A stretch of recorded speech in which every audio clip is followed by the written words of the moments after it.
to quote Jeffrey Sachs and use his figures. I like him particularly because he's really smart, and he is a champion for the poorest people in the world. If you're not familiar with who Jeffrey Sachs is, he does a lot of work for those in sub-Saharan Africa to try and get the funding from the richer countries to try and end the extreme poverty that they have there. So, in terms of military spending, looking at our whole gross domestic product, which is our national income, we make about $15 trillion per year. Of that, our federal government, spends about 20 to 24% of that on everything that we need for a government to run. I can sidetrack for a moment and say that about 15% of that comes through taxes, which is why we have such a deficit, because we spend about 20 to 24% and we only take in about 15%. I don't want to go into all tax structure and things like that, but just for the sake of getting the big picture. So of that 20 to 24% that we spend, it's split into about 4 major categories. The largest part goes to mandatory spending, which is Medicare, Social Security, Medicaid, other public programs such as food stamps, public sector retirement, disability, and health programs. As we know, the majority of that we pay into for Medicare. And Medicare and Social Security, we pay most of that in, so it's not the government just funding it, or just our tax dollars are funding it. It's a separate tax dollar funding. The smallest part is our interest payments on all this great debt that we have, which is about 1 to 2% of GDP we spend on that. And then we spend, the other 2 sectors are military and our civilian discretionary budget. So the military spending, we spend about 5% of GDP on our military. And this is more money than every other country in the entire world combined. So, and I'm using terms of GDP in terms of percentages, not dollar amounts, because they fluctuate. It's a little bit easier to understand in percentages. So 5% of our GDP is spent on military spending. Now, for everything else that's involved in our government, everything else that our federal government does, we spend about 3 to 4% of GDP. So it's less than our military spending, and we have to fit everything else in there. And I just want to give you a list of all of the things that are included in this, and that we spend this much less than military spending, and we expect to get everything done and still be a thriving society. Climate, energy, science, public administration, our judicial system, our penal system, diplomacy, international development and international affairs, conservation, our environment, transportation, road building, any other infrastructure, any community development, education and job training, any kind of health services, our veterans benefits. And just to give you a more clear, and those are the broad topics, but we're just going to name off a few agencies that you guys will recognize that this is all included in there. And I've got about 3 pages here of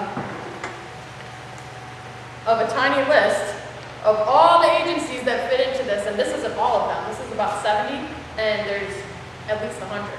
So the Internal Revenue Service fits into this, the Food and Drug Administration, the FBI, NASA. We just saw the cut there with no more space shuttle programs. International food aid grants, so any money that we're giving toward food relief in other countries is included in this. Job training programs, flood control and coastal emergencies, the EPA, Environmental Protection Agency, any community health centers, our National Park Service, Federal Aviation Administration. All of these are included in that 3 to 4% of GDP that is still a percentage or 2 less than what we spend on our military. So right now, in comparison to every other country in the world that is a developed country, we underfund our government more than anyone else in terms of what we spend on GDP.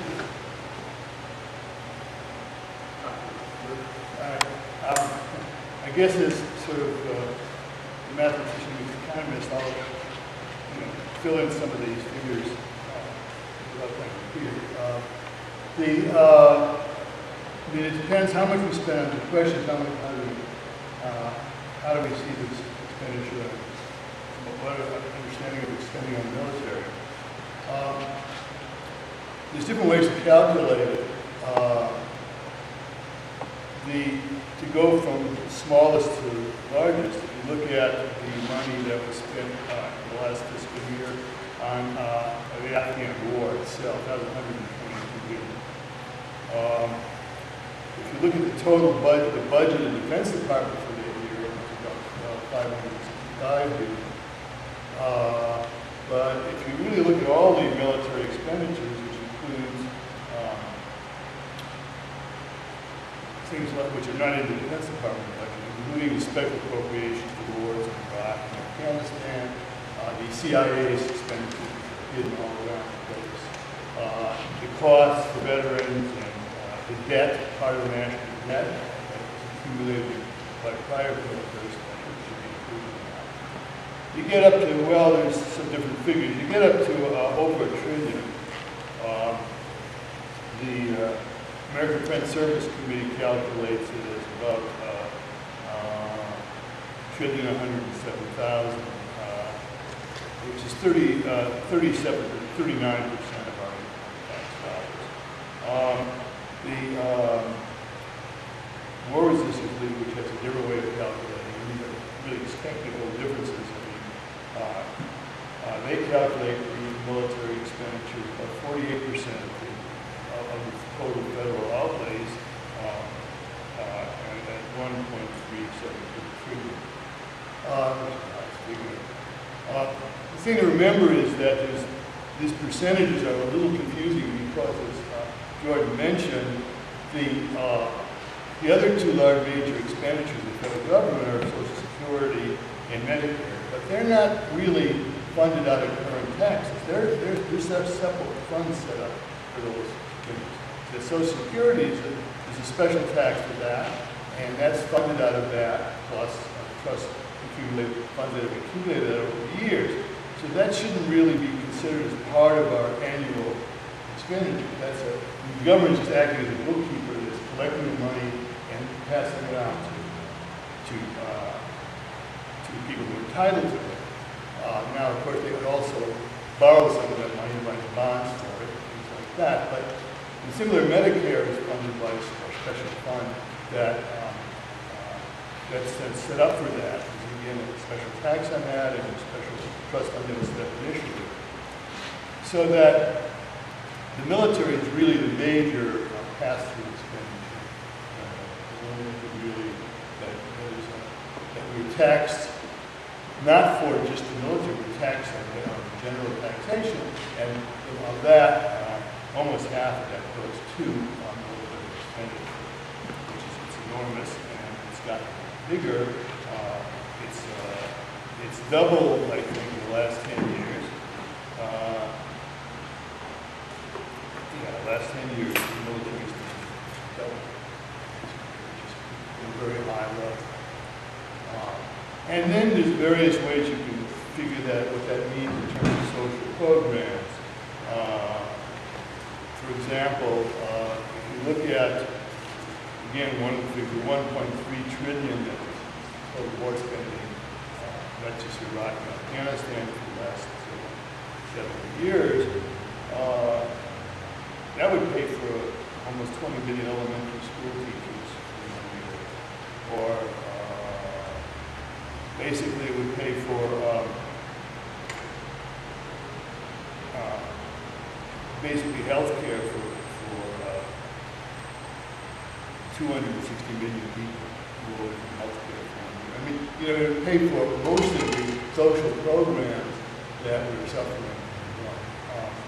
The expenditures on the war in Afghanistan alone would cover the entire debt of all of 50 states.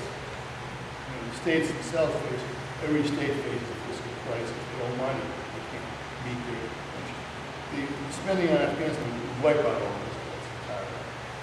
So that the social implications, the direction of spending in the military just simply distorts all the other social expenditures. It starves them for money. And it's been true for a long time, since the beginning of the Cold War. It's more true, of course, in the Second World War, but that was a real war, and people agreed that it has been national war. Subsequently, that became a period of sort of no world war, but it was vast sums of money to pursue the Cold War. And I want to make one final point, that the thought was that the collapse of the Soviet Union, the whole rationale for the Cold War, would disappear, and that its money would come back into the social programs. It starved, and we needed very desperately.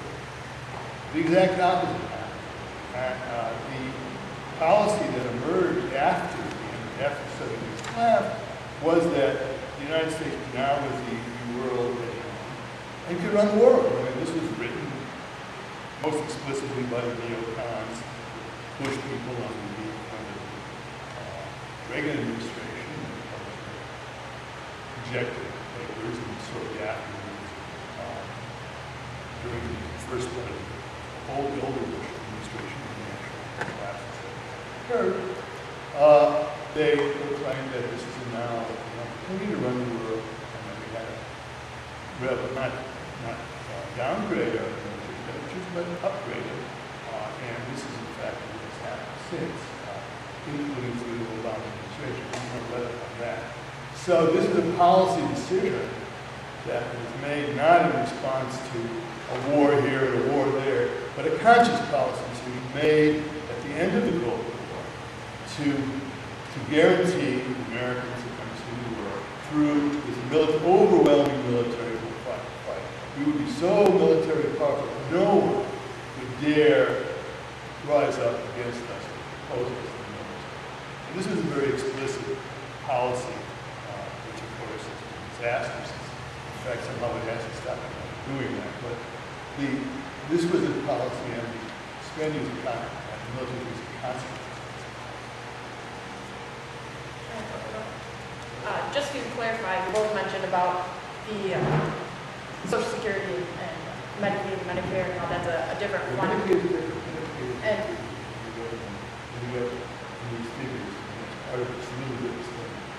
but it's in that same block. Like it's in the same block. It's money that the way that I'm turning it in terms of the block is it's money that isn't voted on year to year. It's in the rules. You know, there's laws that go by it in terms of what gets appropriated in that spending, where the other things that we mentioned, civilian, military, has to be voted on every year, and to do that. And that's why those are the ones that are cut all the time. You know, we don't cut military, but we cut that civilian discretionary spending all the time, and you know, each side wants to blame the other, but in terms of the budgets that they just tried to push through over the past year, both of them were trying to cut it down to, Democrats were looking at 3% to 2.5% of GDP towards civilian, and that's our whole government running on this little bit of money, and Republicans were looking to push it down to 2%, so there really wasn't any difference between a half a percentage point. So everybody's looking to, well, where do we cut the money? In terms of the deficit, that doesn't even make a difference. So you cut it 1% and we have a 10% deficit. That doesn't really make a difference. So the argument there is illogical.